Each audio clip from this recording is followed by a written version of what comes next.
course, the tornado warning in Arapahoe and Douglas County continuing until 4 o'clock. As severe weather moved in, tornado warning storms tend to move in erratic directions. meteorologists did everything they could to warn people potentially in harm's way.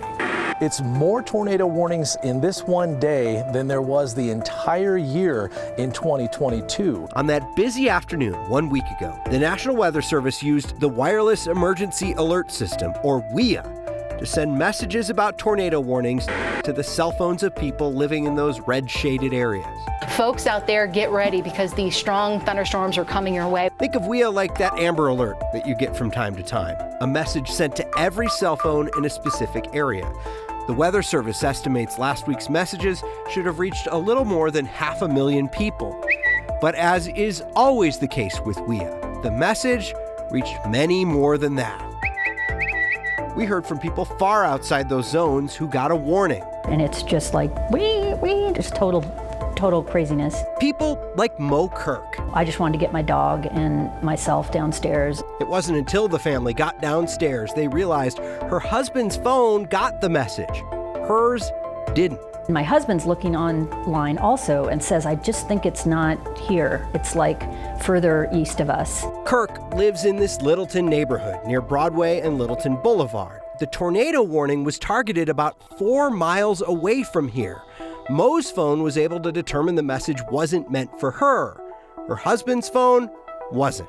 It is surprising and unacceptable that 2 phones in the same residence would operate differently in an emergency. Their experience tracks. It's going everywhere. Tracks with what emergency leaders have told us time and again. If I recall correctly, it hit about 5 different counties around us. Our reporting has found antiquated technology in cell phones leads to messages going way farther than they're supposed to. Everybody, even tens of miles away, will also potentially get that message, creating confusion. Our 911 centers in this region were crushed. And distrust. It's pretty outrageous, and it's life and death. I mean, my Lyft came today, and I knew when she was pulling in my driveway, and it seems like one thing you should be able to count on is the emergency system.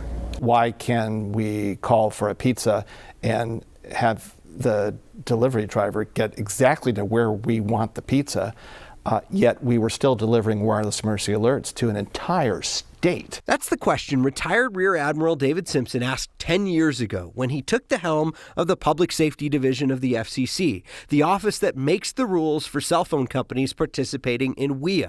And it forced changes. We could increasingly get to the point where if your phone went off and you received that alert, it meant something to you. You felt that you wanted to know the information and you wanted to do something about it. But he says getting cell phone companies to invest in better WEA capabilities is tough. There's not money in this for them, right? It's not a profit center for them. Nobody pays for wireless emergency alerts. And Simpson says after he left the agency in 2016 at the end of the Obama administration, the appetite for regulation lessened until recently. We got progress to make and some work to do. In March, the FCC suggested a rules update for WEA. Obviously, the system has to work.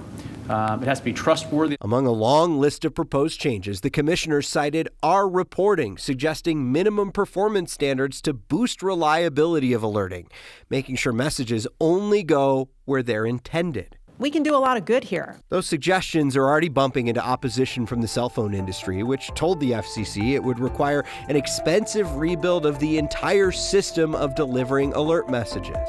Simpson says the changes are necessary and absolutely doable. That's not insurmountable. If we can do it for your pizzas, we can do it for emergency alerting. In an era when disasters move faster than ever, alert systems need to keep up. And if we want to get the most out of our public safety investment, of course we need to be doing these kind of things with WEA. It seems like one of the most important reasons to have like a cellular device that you can have with you at all times is to know when there's an emergency. So the FCC also wants WEA messages translated in more languages than just English and Spanish. They want messages to include a picture or a map. Think of an Amber Alert in that case. And they want emergency managers to be able to deliver messages quietly, without those loud tones, maybe even without the vibrations.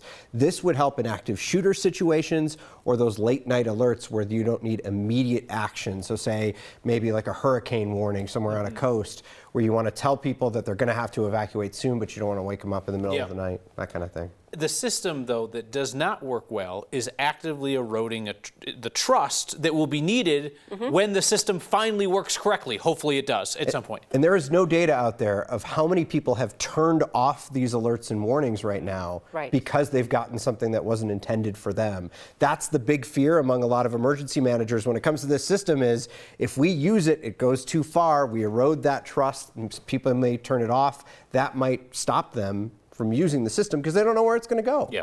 They want more data. People that are awoken in the early morning hours choose to do that. Yeah. Okay. All right. Thanks, Steve.